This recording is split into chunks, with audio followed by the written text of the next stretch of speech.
Locally owned Murfreesboro, the podcast. The people and the stories behind what makes Murfreesboro matter.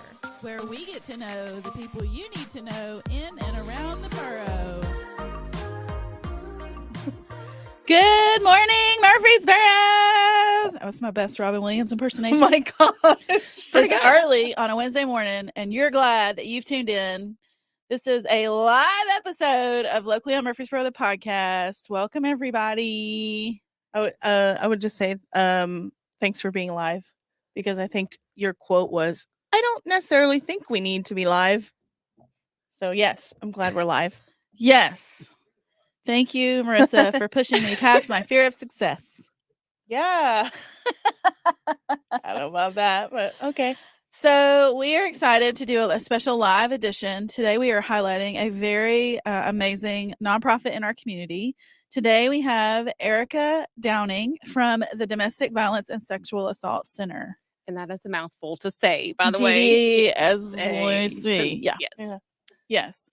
So welcome, Ericka. Thank you for having me. We're glad that you're here, and especially looking forward to highlighting some of the great things you guys do in our community. Wait, but I need a disclaimer here, because people are probably like, why is a nonprofit locally owned business, blah, blah, blah. If you're a nonprofit, you can come on the podcast. Absolutely. So she's like, but wait, there's more. Nonprofits. Yeah, and you serve the community in and around Murfreesboro. So that's the first criteria. So that's just a note, disclaimer for everyone thinking. Maybe and I need to go on. If you were paying attention to our fun bop before we started talking, the people and the places that make Murfreesboro matter. Yes. So we're glad that you're here. So Thank you very much. Hit subscribe if you are watching. Absolutely. So this is going to be a little modified version of our thing, but one of the big things that I love to ask is what is your tie to Murfreesboro, Ericka? How did you get to Murfreesboro? And so I'm actually born and raised in Murfreesboro. Yes! I am probably one of the few unicorns that can still say that in Rutherford County. Absolutely. Yes. I can't even say that. I was born on vacation. Like born and raised, in Murfreesboro. It's my home. It will always be my home. Went to high school here at Riverdale when there were only 2 high schools. That's right. Graduated from MTSU, and I never wanted to leave home. This has been my home, and it's been a place that I wanted to give back to. Yeah. Nice. I'll do the hotel, motel. Ain't no place like Riverdale. Okay, sorry. Oh my gosh. Yeah. Never heard that before. Yeah. I had all of my siblings before me graduated from Riverdale, so I had to hear that all that time. Yeah. I'm sure you did. I did. So born and raised in Murfreesboro. I love that so much. And the fact that you're still here and giving back to our community, that's huge. Absolutely. And real quick, because I know you married to Ty Downing, who just retired. He just retired from the sheriff's department in June. He served 27 years the sheriff's department and left as a lieutenant detective with the Rutherford County Sheriff's Department. So he worked a lot of domestic homicides and also worked a lot of property crimes, just your general run-of-the-mill crimes as well. But yeah, long-standing history, really good detective, really good guy. And so, that was... I'm blessed to be married to him, and he supports everything that I do. That I just love that, because whether you're doing it as a volunteer at work or whether you're getting paid to do it, you guys are giving back to this community. And I just wanted to make sure that we highlighted that. So now that we know how you got here, can you tell us what made you decide to go to work at the Domestic Violence and Sexual Assault Center? I know it's such a mouthful to say. I know, but I'm impressing everyone by saying it multiple times. Yes, exactly. So I used to work in probation. I worked in probation for 19 years. I supervised the offenders of domestic violence and sexual assault, taught the batterers intervention classes as well. And I just felt like I wasn't making an impact or a change in really anyone that I saw. You really have to want to change to make that change. And you're really not being able to see like a true impact in someone's life. Now you do very later on, but just not in that immediate time. And, as I went out through my career, there were multiple opportunities that I had that I was able to open up offices and train new staff and just, grow those connections, across the state. But I was being pulled to come back home. because I was doing a lot of traveling with that job. Yeah. And I was just missing, Rutherford County. Every county is different. I always say Rutherford County is the best, and that's just my personal opinion. It's your favorite. It's my favorite. It's what I know. Yeah. It's comfort to me. So I had decided probably a couple months before I started as the director that I was just ready for a change. I didn't know what that was going to look like. I didn't know where God was leading me, but I knew it was no longer where I was. Right. And so I would talk to some of my clients and I would notice different things about their behavior, different mannerisms, just different appearance. And after I stopped supervising those cases, I just had a regular caseload. And a lot of my clients would start disclosing to me domestic violence or sexual assault events. And we started talking about, what does this look like? How can I support you? I was working in different counties trying to help them find resources and referrals. Mm. And what I realized is talking with them, that's where my fire was coming from. That's what my passion was from. And I was like, okay, God, I hear you. I don't know what this looks like, but I think this is what I want to try next. And there was an opportunity for a volunteer training that the Domestic Violence Sexual Assault Center put on in October of 2019. So I went to the training for sexual assault advocacy with about 20 other people, and I may be the only one that's still left out of that training session with the agency. And while it terrified me of what they were asking me to do, I was like, I think I can do this. Like, I want to be there for someone in that moment where they need that true support. They need someone behind them saying, I believe you, you can do this. All of those things. I was like, this is where my heart's leading. This is where my passion is. And about a month later, the assistant director that they had at the time was Myra Beasley, and she retired about 18 months ago, almost 2 years now. And she reached out to me and she goes, I know your heart's pulling in a different direction. I know you said that you wanted to figure out how to work here. Like, what does that look like? And she said, well, we have our executive director position opened up. We have the Queen Bee position. Are you interested?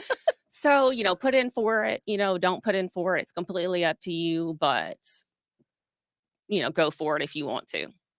And I applied for that position the day before it expired on Job Indeed. Oh, wow. And I looked at that position, and on paper, I had 50% of that job description, just completely honest about it. And I got a first interview, and I was shocked that I got a first interview and was terrified the entire time, Oh, but was just like, okay, out of nothing else, they can see my passion and my heart, and maybe that will get me closer to that position. And then I got a second interview. And I was like, oh my I know gosh. she got it, and I'm Yeah. getting excited. I'm like, oh, second interview. She's in the position, Missy. Yes. Just like, Spoiler alert. calm down. No, I was like the same way. Like I was, I walked in and we had to do a presentation. I had a 5-panel interview. I was there for over 2 hours. Oh my gosh. Wow. I mean, it was intense process, and I respected the process. Yeah. But I was so relieved when it was over with because I felt I left it all on the table. And though I probably fumbled over a lot of words, because when I get nervous, I talk really, really fast. And so I know that about myself. Yeah. But I thought, well, just maybe something will come across that resonates with them. And when I walked out of the interview, probably the most embarrassing thing could happen is my bag hung on the chair that I was sitting in and during that interview. And as I was walking out of our conference room, that chair was coming with me. And So you left an impression. So all I could do to save face was, I'll bring the chair back when you hire me. Oh, very Nice. good. Very good. And I'm sure that my face was as red as my hair is when I said it. And my board chair at the time walked me out, and I could just see the look on her face like, you're getting that job. Oh, Like, we would probably hire you right now. And so, I just kind of waited for that phone call. And I remember getting that phone call and saying, if this is a joke, like, this is not cool. Like, this is my dream job. Like, this is where I want to be. This is the only place that I'm going to be. Oh, Because I would not have left where I was for anything else but this. Like, this nice. was definitely a God-led, opened every single door. And I'm just blessed to do what I do. I mean, it's Mhm. such an amazing feeling every single day to go in and know that you're making, even if it's a small impact in someone else's life who did not know that there was a different way or a different or even a way out, to have Mhm. that support where they've been alienated from their friends, their family, and just being able to be there in someone's moment of Yeah. crisis. Yeah. Mhm. And then there's power in that, Yeah. and empowering someone to realize, "You got this." Yeah. That is so cool. Yeah. Sorry. When I messaged her and said, "I really want you to focus on your why." Like, you understood the assignment. Good job. Yes. Thank Like you. that, I now have a better understanding too. Yeah. Like, I knew you before you came in here, but Mhm. now I'm like one of your biggest cheerleaders. I'm like, that is so cool. Not only is she born and Everyone raised needs to here. hear it. I Yeah. think. And that's the hard part. And I'm really grateful for people like Kara Kemp, who has taught me about the power of a story. Oh, absolutely. I love Kara. So knowing that story and being able to tell that story, that is so powerful. Absolutely. So thank you for taking the time to do that. Yes. Yeah. So when we talk about the center itself, so when did you become the director? I became the director in December of 2019, so Okay, 4 so months before the pandemic hit. So Oh, no big deal. so not only did I switch Yeah. careers and start something brand new, I had never worked for a nonprofit, and I was trying to navigate what the pandemic world looked like. Mhm. And coming in like very much boots on the ground, trying to figure out how the organization works, like how the programs work, all of those things, but then also trying to navigate a pandemic. Yeah. And I think some of my staff members thought maybe there was a manual somewhere that I could just pull a page and says, in case of pandemic, turn to page 42. right. And this is what this looks like. And so we were, there were multiple discussions with our board, and staff was on board to figure out what it looked like. When we didn't close our doors one day during the pandemic, we didn't have any of our survivors to test positive for COVID while they were at our emergency safe shelter. And so those were like huge things that God was truly looking out for us. Mhm. Wow. Mhm. Wow. Can you tell us a little bit more for those who don't know? I mean, I feel like we all kind of think we know what the DVSAC does. Can you tell us kind of in a nutshell, like who you serve and how you help our community? Yes. Also wanted to kind of go back to the history of our agency as well. Some people don't realize that we've actually been around since 1986. Wow. So our founding director, Deb Johnson, started the program in 1986. I was So almost 40 years. almost, yeah, we're getting close to that 40-year mark. Wow. And when she started the program, it was just her, and she grew it from the ground up. So she focused on, at first, just domestic violence survivors. Right. And then in 2003, we actually built our emergency safe shelter, which was one of the few in Tennessee that was actually built as a shelter and not converted from, like, say, an old jail or old facility to try to make it fit what it needs. Right. In 2007, we actually merged with a sexual assault program, and that's when we became a dual agency to serve both survivors of domestic violence and sexual assault. Okay. And then in 2019, we added our on-site forensic examination room. So for those that have experienced a sexual assault and perhaps they don't want to report to the emergency room to have that exam completed, we can actually do that in the privacy of our own office, Wow. which to me is very huge because it's a quiet, compassionate setting. Yeah. You really don't know why someone's coming into our office to get services. Oh, sure. And so I think that that's beneficial as well, because it's really hard to disclose any type of abuse. And so that's very important that they have an environment where they feel like they can disclose that information, because those are some deep dark secrets that they may have told someone that didn't believe them, Mm-hmm. or they're trying to process it themselves. Right. And so I think, that's one thing that we help with as well, is kind of processing that trauma and Right. how do we get past that trauma. Mm. But, I like to say that we have 4 core services with our organization. So I'd say the first one is our court advocacy department. So we help individuals that are attempting to file a petition for an order of protection. Okay. So there's been a relationship that's been established. Their current or past boyfriend, fiance, girlfriend. There's been that relationship established. Right. Ex-husband, fiance, those types of scenarios. Right. And then also roommates qualify as a relationship as well. Okay. Oh. That's good to know. And so and actually that was just added into law a couple of years ago. There was a case at MTSU where one of the basketball players killed their roommate. Mm-hmm. And there had been some heightened tensions in that case. And there was a school of thought that if there was that opportunity to get that order of protection, what could that have prevented? Right. And so roommates were actually added into the statute because of that case. That was one of the leading cases that actually brought that into the statute. Gotcha. So when we go through the order protection process, we're helping them file the petition, and we're going over all of those rules, all those regulations of what has to happen, what will happen in court. There is a court date. They do have to face their abuser. We do want to make sure that they understand all of those things. Right. So you kind of walk them through all that legalese. Yes. Yeah. Okay. Yes. And so, sometimes that's enough to stop the process of, I don't want to go to court. I don't know. This may heighten things if I file this petition. And so we walk through all those caveats. And if they decide at the end of the day that they're not ready to file that order, then we stop the process. Oh, Okay. wow. Our job is to give them their power and control back and empower them to make their own decisions. That's awesome. And they have been told what to do, and that's not our job to tell them what to do. It's what they feel like they need to do in that moment.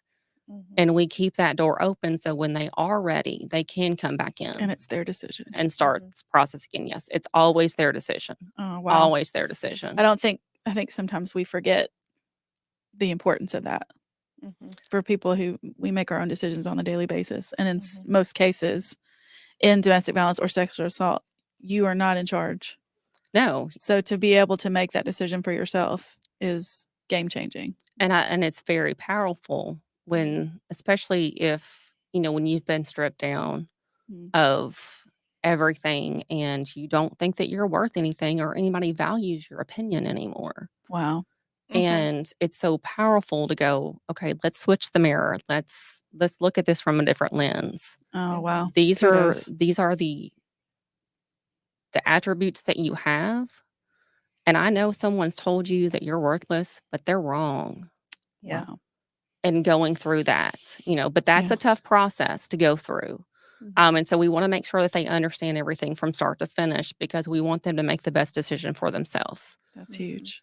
And when that goes to court, we have an attorney that represents them because going to court is not a fun process for anybody. No. Especially if you're going to be in court with your abuser. So we want to make sure that they have that support. There is also an advocate that's in court to make sure that they're fighting for what that client wants. Right. And sometimes I think I want to dismiss the order.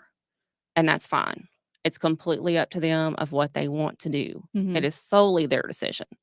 Gotcha. So we want to make sure that they're empowered in every step of the way. Gotcha. Okay. So there's 4 core. That's the first one. That's the first one. So we have an emergency safe shelter. It's a 42-bed facility. We house both men, women, and children that are fleeing domestic violence. We are actually one of the few facilities in Tennessee that will actually house men and women in the same facility. Gotcha. So we have all of our services are accessible 24/7. So with our shelter, if they need intake at like 2:00 in the morning, then an advocate comes in and does that intake. That's great. So typically, while they're at our shelter, they have everything that they need. We have a kitchen, our commercial kitchen. We have our bedrooms are set up like a quad-like setting.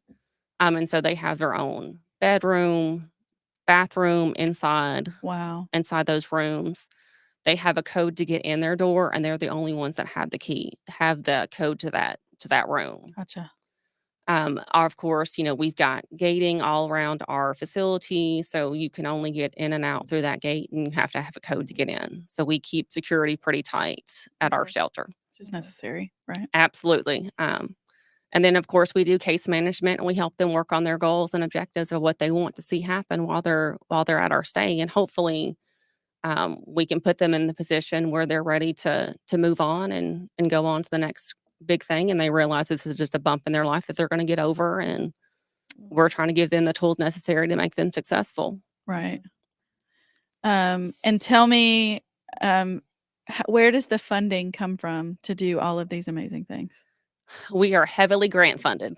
Okay. Heavily grant funded, which is part of my responsibilities as the director, as I write all the grants. Wow. God love you. Grant writing, that just makes me cringe on the inside, but very Yes. necessary. Yes, it's very necessary. That's what funds all of our programs so that we can provide all the services that we provide to the community for free. It doesn't matter if you have $1 in your pocket or you have $1 million. It doesn't matter. If you need our services, we're going to provide those services. That's big. And then you take donations from the public as well? Yes. Okay. Absolutely. Hopefully, someone who's listening, this tugs at your heartstrings and you want to give to our agencies, we have multiple ways to do that as well. Nice. Even though you're not a business, well, you are a business, you are a nonprofit business. Right. We all have struggles in that business world. So what would you say is your biggest struggle for the domestic violence center? I think we have two. I think one is outreach and awareness in the community, because there are still some in the community that don't know that we exist. Right. And we're actually, in my opinion, one of those agencies that you don't know that we exist until you need it. Right. Right. And it's not something that I can wrap up in a pretty little package and put out in the community. It's the good, bad, and the ugly. And there are Right. still some topics people don't want to talk about, and that sometimes is domestic violence and sexual assault. And I'm sure there are numbers to back this up, but whether you say you don't know it until you need it, I think it's a pretty safe assumption that everybody in the community probably knows someone who at one point in their life has needed or will need this. Absolutely. So it's not just about, well, I don't deal with domestic violence, so I don't. It is a true community effort. Oh, So- absolutely. I mean, it takes everyone. I mean, the statistically, if I can talk today, 1 in 3 women and 1 in 4 men have experienced domestic violence in their lifetime.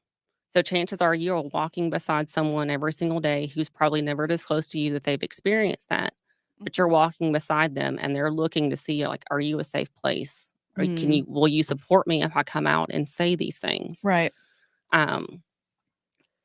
And Rutherford County Murfreesboro Police Department reports that 53% of the calls that they go on are domestic violence in nature. 53%. 53%. Wow. Okay. And not everyone that they come in contact with may come in to seek our services. Absolutely. Now, that's a big step. That's a big again, step of autonomy to say that I am worth more. So that's a tough decision. The realization of it too. Yeah. There's a lot of shame Yeah, and there's guilt associated. What did I do to cause that? Yeah. Yes. How is this my fault? Yeah. Yeah, and there's still, that the victim blaming and shaming as well, what did you do? Gaslighting, yeah. Gaslighting, what did you do? He's got a temper, those things. And I shouldn't have A, B, or C to make him angry. Yeah, there's lots. I mean, that's honestly, that's what sometimes is what hits more the news than anything else, is the victim blaming and shaming. And that makes it harder for survivors to come forward and seek services because they don't know how they're going to be perceived. Right. We have one shot to get it right when somebody walks through our doors. No pressure. I know their experience is everything. So if they have a bad experience with us or they have a bad experience with law enforcement, the likelihood of them coming forward decreases each time. And so we have to get it right. Right. Every single time. So I just want to drive home, as part of your struggle, is that we as a community have to be aware of what's available, because at any given moment, someone we know, love, care about could need help. And by being aware of such help in our town could make or break someone. So absolutely, and it really kind of takes the pressure off of that friend that's trying to help them, like, I don't know what the words are, like, I don't know how Oh, to, and how could you? Right. and we don't Mhm. expect anybody to be an expert in that at all, but I'm like, but give them our number, Yeah. give them our resources, we can take it from there, but keep an open mind and be supportive if they do Yeah. just try to disclose. Yeah. Especially if you know both parties. Try to stay neutral Yes. because there's multiple sides to every story. But Mm. err on the side of grace and share the number. Absolutely. Yeah. And so I think, just creating that space and just knowing what the resources are in Rutherford County. I mean, we have so many resources in Rutherford County that most people don't know about. And so Mm. anything that we can do to bring awareness and outreach in the community, because the last thing I want someone to do is suffer in silence. Absolutely. Well, you talked about awareness, and we normally ask about wins, but I want to talk about what's coming up and why we're going live today. Main reason. Yeah. Main reason, of course, is, Yeah. I think, the other challenge, of course, is funding. I Yeah. just disclosed that we are heavily grant dependent. We are looking at federal reductions of 200,000 for next fiscal Whoa. year. And so, yes, don't tell me that doesn't weigh on my shoulders every single day, that's what I'm looking at. As a citizen, $200,000. Like okay. Right. And so So fundraising has really kind of been lacking with our organization. Really, we haven't had an in-person event in 4 years. Our last in-person event was October of 2019. mhm. So I haven't actually even seen the agency throw a fundraiser while I've been executive director. Well, I went to that event Yeah. and it was awesome, Ericka. So take my word for it. Mhm. Yes, and so we have decided to kind of pick up kind of an homage to Boots and Brews. And so the event that we're having on October 19th at Copper Ridge is kind of that revamped version of Boots and Brews. Okay. So it's in a farm. It's in a farm. Country chic. Country, yes, Yeah. yes. And we've renamed it Hope and Hops. And so I think Hops being beer. brews, beer. What is it? Fermented drinks. Yeah. Yes, we're gonna give you a good time. Yeah. And we had received some feedback about the name of the event that brews sounded like bruises. Oh.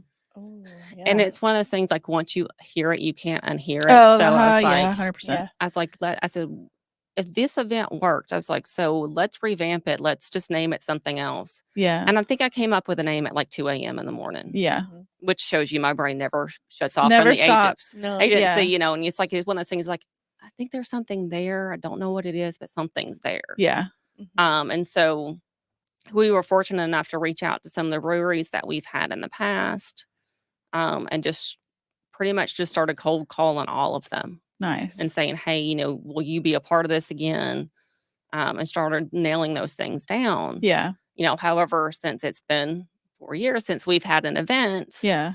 getting that crowd and getting that motivation to like buy those tickets, Yeah. it's been a little slow, and it's a little Yeah. concerning. And we want to have a good event because we want to support our survivors of domestic violence. October is Domestic Violence Awareness Month. Yeah. October is Domestic Violence Awareness Month. I'm going to repeat that. So let's focus. So we have October 19th. Yes, It's a Thursday night. yes, It's at Copper Ridge, Yes. which is off of Betty Ford Road. And they do amazing work during the week and give amazing deals on their space because it's a beautiful Yes. space. It's a Yes. barn, country chic, hence hops and hope and so forth. There'll be local breweries. I'm super excited that I have Smack Dab Brewery shirt on Yes. today. Totally forgot that they were even going to be there, but that was very kismet. So tell me about the breweries that are going to be there.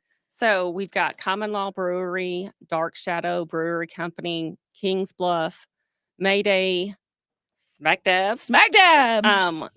Sober Bar, which they are actually a group out of Nashville, and they actually have non-alcoholic beer. There you So go. for those that beer is not your jam, we'll have an option for you. Yeah, if you like non-alcoholic, so nice. And so, see, I'm gonna let you say the one that I cannot say.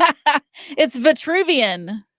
Yeah, I can't say that. Vitruvian, they are amazing. Saw uh, them at Oktoberfest too. And then also Mid-State Brewery.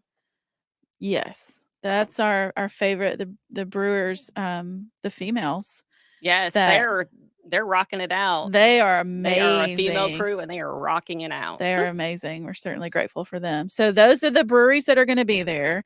Is it like an Oktoberfest, like tasting type Yes, thing? it's going to be a tasting, and there will be souvenir glasses that we will provide for those tastings. Yeah. It will have the event logo on there as well. And then we have Moe's. Moe's is doing the food again. Moe's is doing the food. There's somebody else that's doing. And so we've also got charcuterie boards. Can't believe I said that correctly. Good job. I know. From Gray's Craze. Yes. Which is a locally owned Yes. franchise here in town. Gray's Craze is going to be doing some charcuterie. Yes. There'll be music, food, drinks, and all the proceeds benefit the program. Yes. So, I mean, why would you not go? I think a lot of it has to do with, as an event planner, a lot of it has to do with people knowing. Right. So, which is one of the reasons why we chose to go live, so we could get our public, our people to know this amazing event is happening. October 19th. What time does it start? Starts at 5 for general admission. I'm sorry. It starts at 5. VIPs get in at 5 and general admissions get in at 6, and it goes till 9. Okay. And then general admission is $50. VIP is $75. Yes. Okay. So we're talking 3 or 4 hours, your choice, with these amazing breweries, yummy food, great company. Yes. All for a great cause. Absolutely. So I want to encourage our listeners to Marissa's always got the link. What's the link? DVSAcenter.org/events. One more time. DVSAcenter.org/events. Okay. Yeah, because I was going to butcher that if I tried it. So that's where you go to get your tickets. I've already got my tickets. She did. Yeah, tell the truth. I know several friends who have got tickets. So get your friends together, get your girlfriends together, and go to the website, Marissa. DVSAcenter.org/events. Yeah. So for those of you who don't know, a nonprofit, especially someone like Ericka, has to do the directing, the outreach, the grant writing, the event planning, and all these things. So they do all of these things, and all we're asking you to do is come have some fun. Super and it easy. will be a fun night. I mean, it's always fun. It's always fun, and just to have the community surrounding and believing in our cause and our mission. I mean, that's huge, and you can have fun while still supporting a good cause. Yes. And if you aren't familiar with Copper Ridge, it's out off of Compton Road and Betty Ford. Beautiful space. You park your car in the grass, and they golf cart you in. So amazing. There's such a great event space, who are also local business owners. Shout out to that. Yep. It's Murfreesboro Flower Shop. Whoop, whoop. So that is our call to action today, is let's come together for Domestic Violence and Sexual Assault Center and get these tickets sold. Let's make an amazing outpouring of people. DVSAcenter.org/events. I love like what that cue is like. She wants you to say like pause. Well, she just pointed. I'm like, I don't know what she's hit it.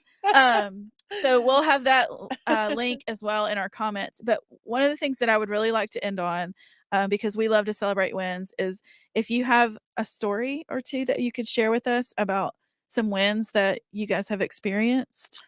I think a couple of wins that we have, first and foremost, is when you give someone their power and control back, that's a win every single day.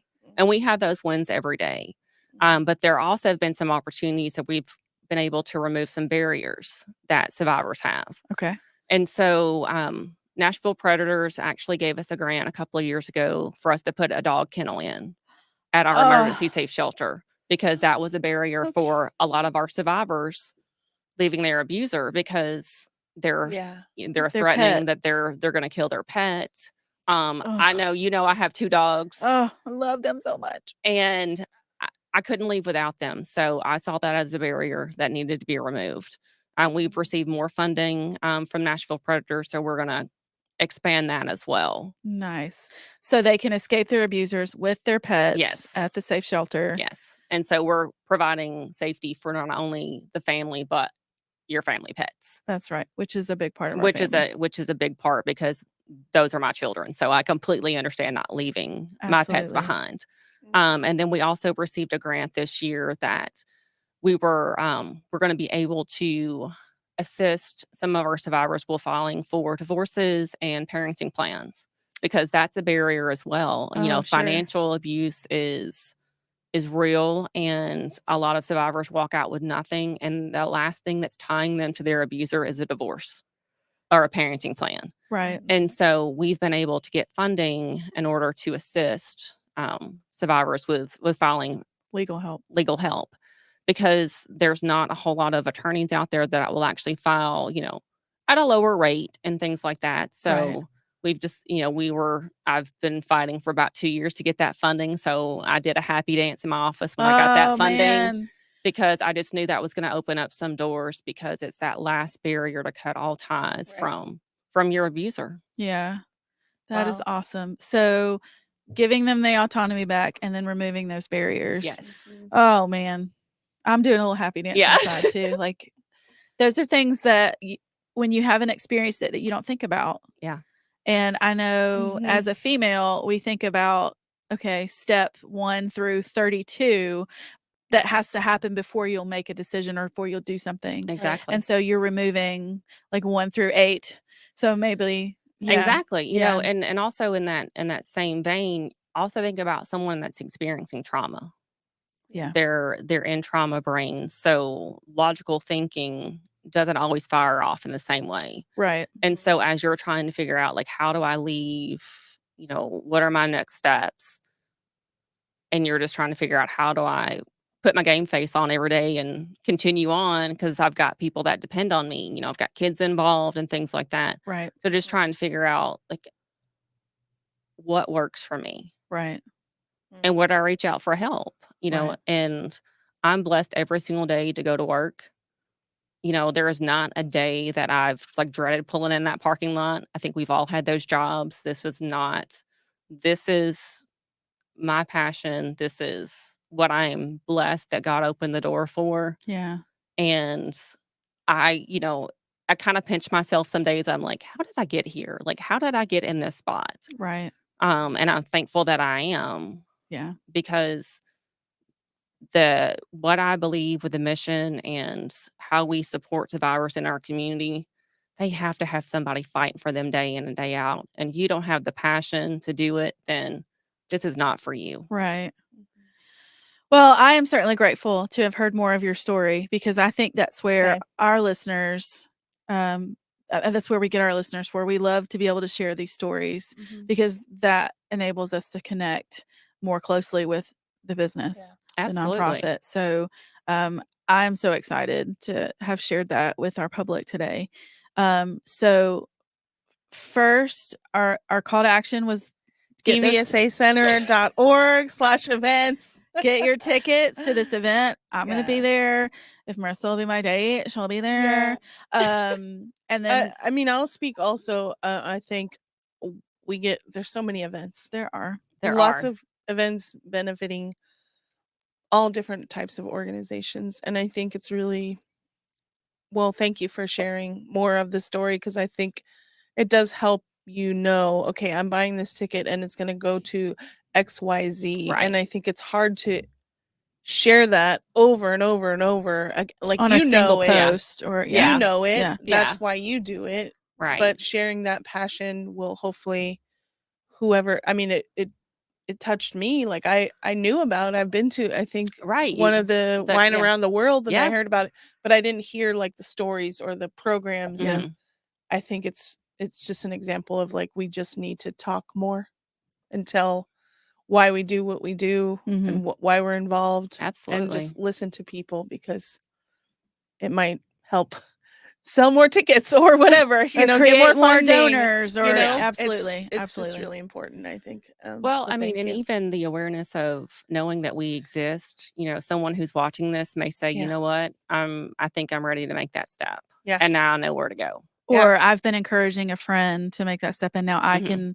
Yeah. So I think a great closing statement would be, what is the phone number? 615-896-7377. 615-896-7377. So if you or someone you know needs help, this is a no questions asked. Come in and ask for help. Yes. Domestic violence, sexual assault. Yeah. Complete. We want you to keep your dignity. We want you to make the decisions. We want to Mhm. provide you with all the information. Yes. So if you are someone or know someone who is struggling with that, 615-896-7377. Make the call, encourage someone to make the call. And the center itself, like, how can people find the center? What's the address? So our public office is at 1423 Kensington Square Court in Murfreesboro. Which is off of Broad/Manchester Highway. Yes. Yeah. Over near, was that Rutherford Boulevard and Broad? Yes. So it's close to that.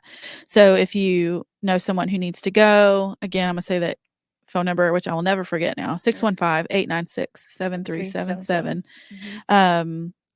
So make the call or encourage someone you know to make the call.